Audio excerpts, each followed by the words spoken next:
Acho que ele era bem contido, assim. Introspectivo. É, introspectivo. Ele tá bem descontraído, assim, em casa, eu acho, sentado no chão, sabe, descansando. Sabe um vovô muito legal?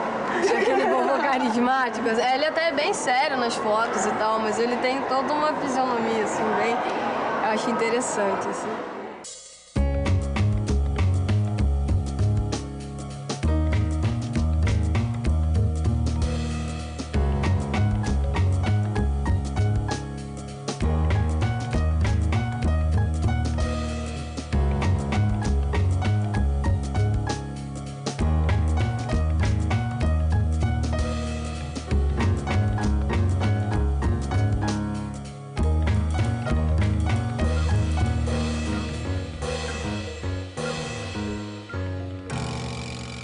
Tinha uns pedaços bem duros na mocidade, então a pessoa era muito contra mim, sabe? Achava que eu fazia versos malucos, a pedra no caminho, que eu era doido, que era uma débil mental, etc.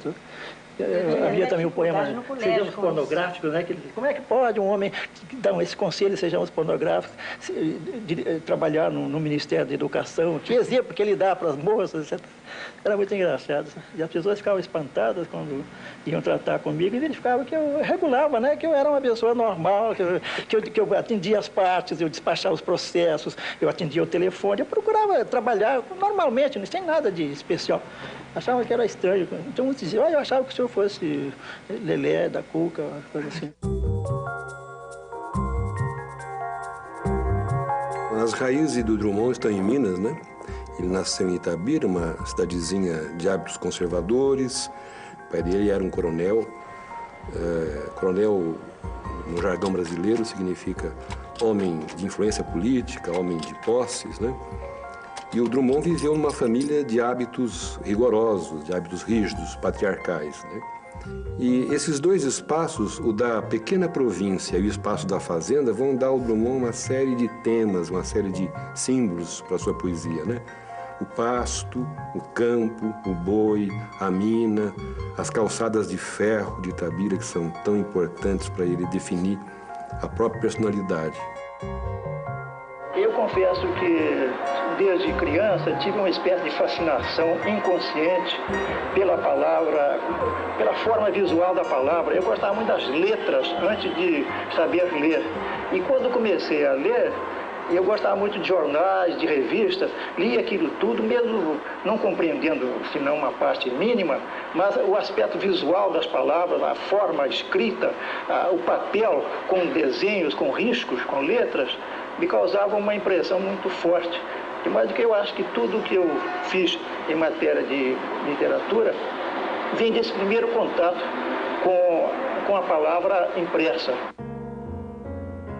Quando jovem, a família do Drummond mudou-se para Belo Horizonte.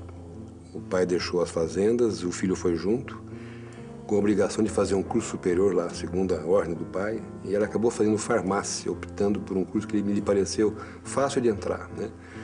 Mas essa passagem por Belo Horizonte foi importante para ele, foi fundamental para o Drummond, para a formação dele, porque ela encontrou um grupo de outros jovens muito interessados em literatura, intelectualizados, segundo alguns arruaceiros de vida boêmia. Ele acabou se integrando a um grupo formado por nomes como Pedro Nava, Abgar Renault, né? E que acabaram criando uma revista chamada A Revista, um título pomposo, né? Embora tenha durado poucos números, essa revista foi fundamental como uma experiência de agregação dos jovens, né? E foi também uma das razões pelas quais o Mário de Andrade e Oswald de Andrade se aproximaram, foram a Belo Horizonte numa viagem que estavam fazendo pelo Brasil e fizeram questão de conhecer aqueles, entre aspas, modernistas de Minas.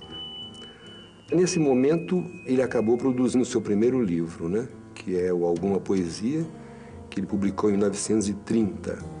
Um livro muito influenciado pelos palpites que o Mário de Andrade deu. Quando eu li o Drummond, eu levei um choque, porque a concepção de poesia que eu tinha era uma concepção parnasiana e um pouco romântica e tal. Não era a poesia moderna, a visão moderna da poesia, como me lembro, o poema dele fala lua diurética, então para mim aquilo era uma coisa diurético no poema, entendeu? Eu não juntava com o que eu conhecia como poesia, né? Então foi um impacto, né? E no primeiro momento a minha reação foi negativa, de achar, o que é isso? Que poesia é essa? Tem uma pedra no meio do caminho, tem uma pedra, porra, tá? No meio do caminho tinha uma pedra no meio do caminho, tinha uma pedra, no meio do caminho tinha uma pedra. Nunca me esquecerei desse acontecimento na vida de minhas retinas tão fatigadas. Nunca me esquecerei que no meio do caminho tinha uma pedra.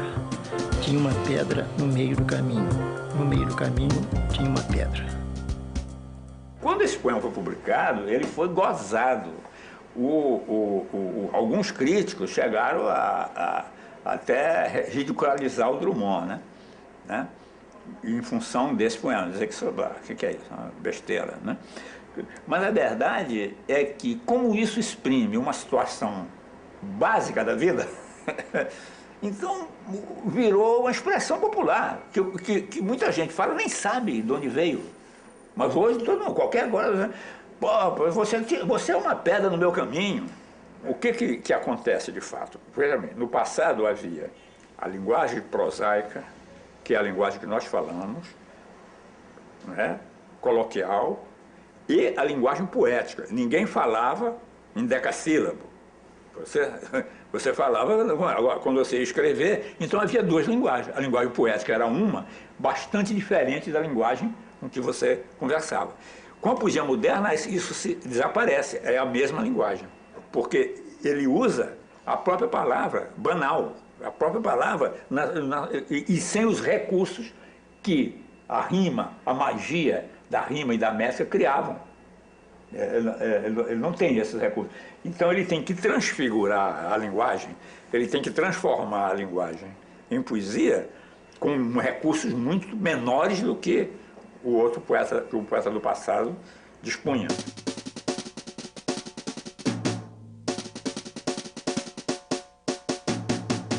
Ele saiu, enfim, de Belo Horizonte, em 1934, para o Rio, a convite de amigos, para ser funcionário de confiança em ministérios, no Serviço de Patrimônio e História Nacional.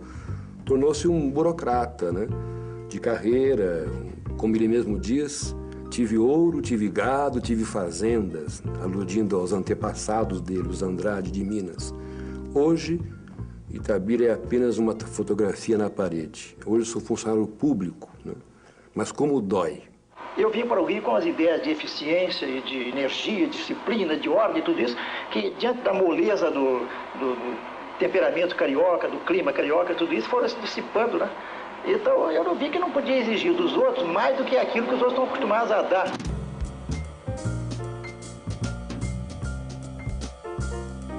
Mineiro é mineiro em qualquer lugar.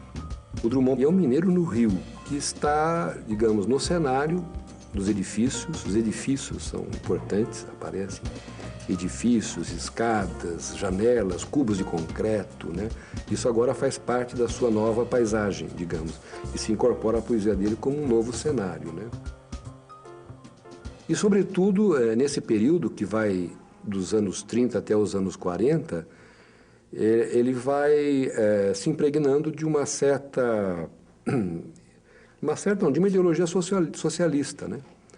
Drummond começa a pensar e até a criar símbolos que dizem respeito a um mundo mais cheio de esperança, a um mundo de luta, ao mundo da revolução.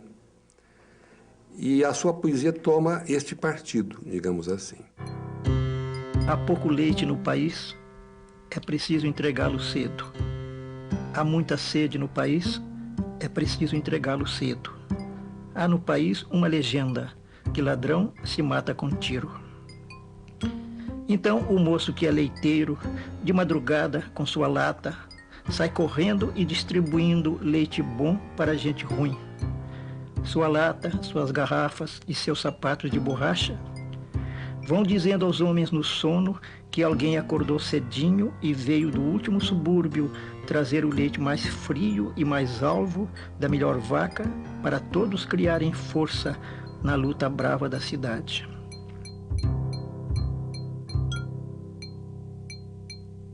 De fato, espanta um pouco quando a gente compara 2 livros do Drummond, A Rosa do Povo com Claro Enigma, com 6 anos de diferença, como mudou a perspectiva dele para o mundo, como mudou a linguagem dele e portanto, como mudou a sua poesia integralmente, né? Há uma descrença quanto à política, isso fica evidente, né? Eu diria até mais, há uma descrença quanto ao próprio sentido da história. Um dos versos do Claro Enigma é toda a história é remorso. Isto é como se a história, de repente, a história dos homens, perdesse o sentido, não tivesse mais um vetor, não tivesse mais uma direção. E isso, para mim, é uma expressão máxima de desencanto, né? Porque nesse sentido a poesia já não tem o que fazer.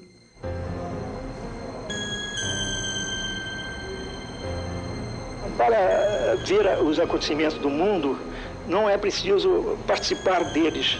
Eu participo vendo, espiando, olhando da janela do meu escritório, porque eu não sou um ser assim muito gregário, um ser que se mete em grandes atividades para reformar o mundo. Não, não tenho essa pretensão.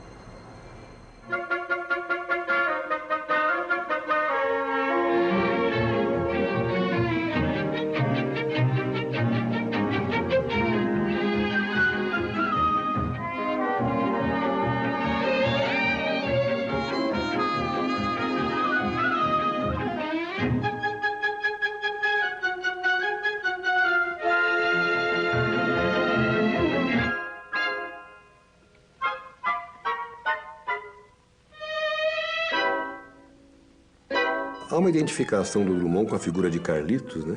O Charlie Chaplin, o Carlitos do cinema, aquela figurinha ao mesmo tempo poética e trágica.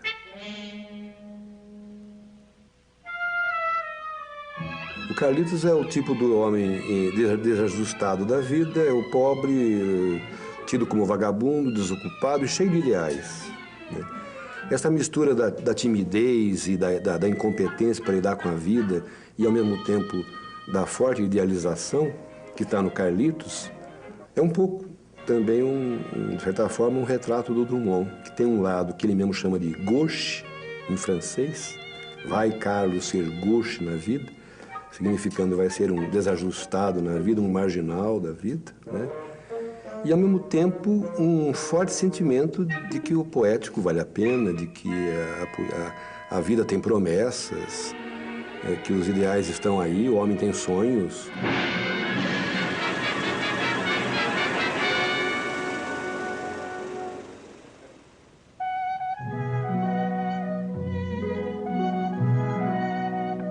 Não, meu coração não é maior que o mundo, é muito menor. Nele não cabem nem as minhas dores. Por isso, gosto tanto de me contar. Por isso me dispo. Por isso me grito. Por isso frequento os jornais. Me exponho cruamente nas livrarias. Preciso de todos. Sim, meu coração é muito pequeno. Só agora vejo que nele não cabem os homens.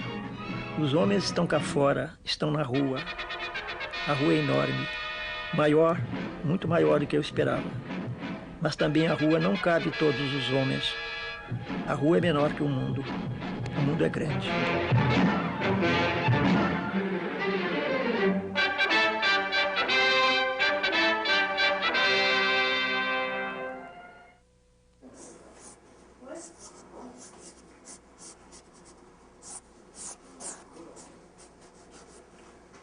Esse aqui ficou mais parecido ainda.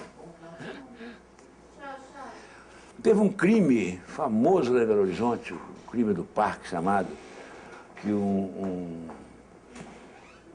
teve um julgamento muito engraçado e o acusado do crime era um poeta, que saiu livre no julgamento, um julgamento que mobilizou a cidade inteira.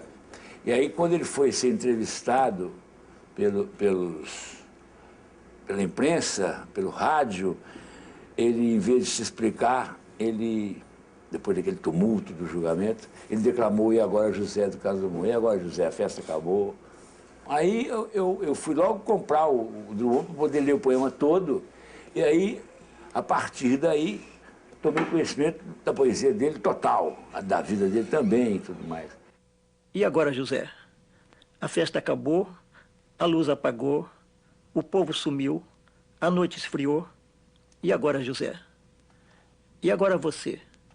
Você que é sem nome, que zomba dos outros, você que faz versos, que ama, protesta. E agora, José? Está sem mulher, está sem discurso, está sem carinho, já não pode beber, já não pode fumar, cuspir já não pode, a noite esfriou, o dia não veio, o bonde não veio, o riso não veio a utopia, e tudo acabou, e tudo fugiu, e tudo mofou. E agora, José? Depois, fiz com ele 2 livros. Eu ilustrei o único livro infantil que ele escreveu, que é esse História de Dois Amores. E ele tinha uma sessão no Jornal do Brasil chamada O Pipoqueiro da Esquina, que ele fazia pequenos comentários políticos, na verdade, bem cáusticos, assim, bem indignados, praticamente legenda e sempre muito criativos, praticamente legenda de caricatura.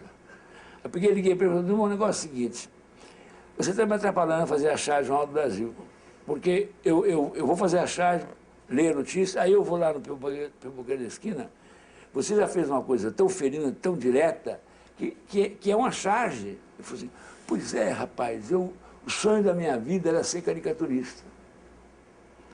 Falei: "Eu gosto de fazer caricatura, inclusive eu tenho umas caricaturas, uns autorretratos dele, que ele adorava se caricaturar, muito, ele fazia a cara dele com muito humor, e ele me deu alguns originais desse desenho, e então eu propus a ele: eu posso pegar 100 das suas melhores frases e ilustrar como se fosse charge? Ele falou: "É tudo que eu quero na vida".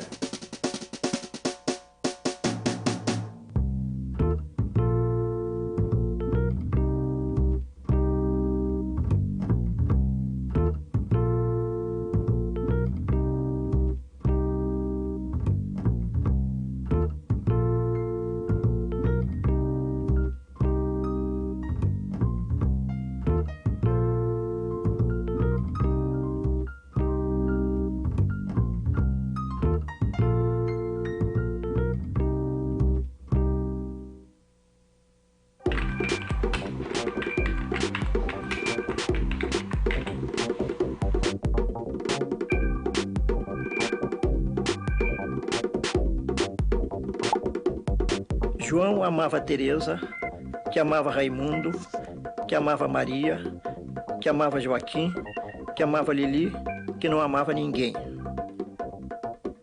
João foi para os Estados Unidos, Teresa para o convento, Raimundo morreu de desastre, Maria ficou para a tia, Joaquim suicidou-se e Lili casou com J. Pinto Fernandes, que não tinha entrado na história. Acho que Drummond é um daqueles autores que você lê sem saber, que você sabe um poema sem saber que é de Drummond. E depois, bem mais tarde, você vai descobrir, sabe? Acho que todo mundo já ouviu E Agora José, ou da própria Pedra no Meio do Caminho, enfim. Todo mundo já escutou alguma coisa de Drummond e depois vem descobrir que é de Drummond. Então acho que é um autor que tá em todos os lugares, assim. Uma vez eu recitei um poema dele pro meu ex-namorado, sabe? Então, e ele nem conhecia, assim. E aí apresentei Drummond, foi bem legal, assim. Eu tava bem chateada, assim, bem mal. E aí, de repente, vem Drummond com aquele amor. É que eu sou meio romântica, né? E aí vem ele falando das razões, na verdade, das não razões, das razões do amor. E foi lindíssimo, assim, né? Eu falei: cara, tô nem aí, eu vou falar mesmo. E falei, e foi interessantíssimo, assim. E E foi isso, assim, eu falei lá e foi legal. Como é que é o poema? Sem razões. Eu te amo porque te amo, não precisas ser amante e nem sempre sabe sê-lo. Amor é estado de graça e com amor não se paga. Amor é dado de graça, é semeado no vento, na cachoeira, no eclipse. Amor foge a dicionários e a regulamentos vários. Eu te amo porque não amo bastante ou demais a mim. Porque amor não se conjuga, não se troca, não se conjuga, nem se ama. Ih, esqueci, cara. Vamos, não chores. A infância está perdida. A mocidade está perdida. Mas a vida não se perdeu. O primeiro amor passou. O segundo amor passou. O terceiro amor passou. Mas o coração continua. Perdeste o melhor amigo. Não tentaste qualquer viagem. Não possuis carro, navio, terra, mas tens um cão. Algumas palavras duras em voz mansa te golpearam. Nunca cicatrizam. Mas e o humor? A injustiça não se resolve. À sombra do mundo errado, murmuraste um protesto tímido, mas virão outros. Tudo somado, devias precipitar-te de vez nas águas. Estás nu na areia, no vento. Dorme, meu filho.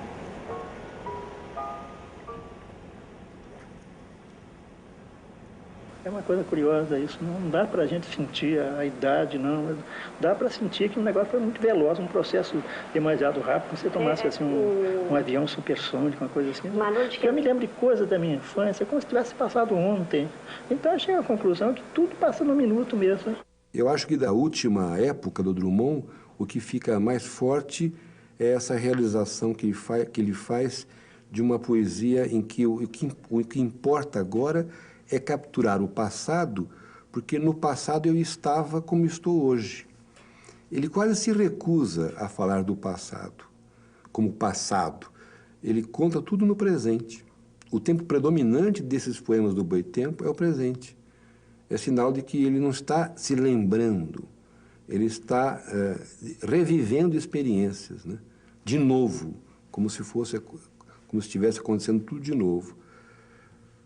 E há poemas muito bonitos dessa fase em que você já não sabe se quem está falando é um menino que está vivendo aquele momento da infância ou se é o velho que está voltando à infância para vestir a pele do menino. Entardece na roça de modo diferente. A sombra vem nos cascos, no mugido da vaca separada da cria. O gado é que anoitece, e na luz que a vidraça da casa fazendeira derrama no curral, surge multiplicada sua estátua de sal, escultura da noite. Os chifres delimitam o sono privativo de cada res e tecem de curva em curva a ilha do sono universal. No gado é que dormimos e nele que acordamos.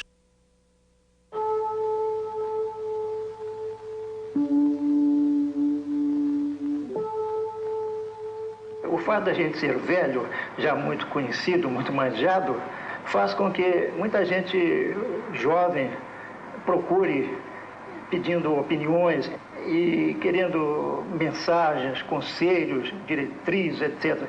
Eu confesso que não me sinto em condições de dar conselho a ninguém, nem a mim mesmo. Era uma pessoa aparentemente muito tímida, na realidade reservado. A timidez dele só não existia com mulheres, né? E a conversa fluía. Quando ele conseguia vencer a timidez ou a reserva, era um homem de prosa agradável, contando histórias mineiras, fazendo crítica literária de poesia brasileira, de poesia estrangeira, conversas de amigos. Até que chegou um momento em que faleceu Maria Julieta, a filha dele, e isso o abateu totalmente. Ele perdeu o gosto pela vida.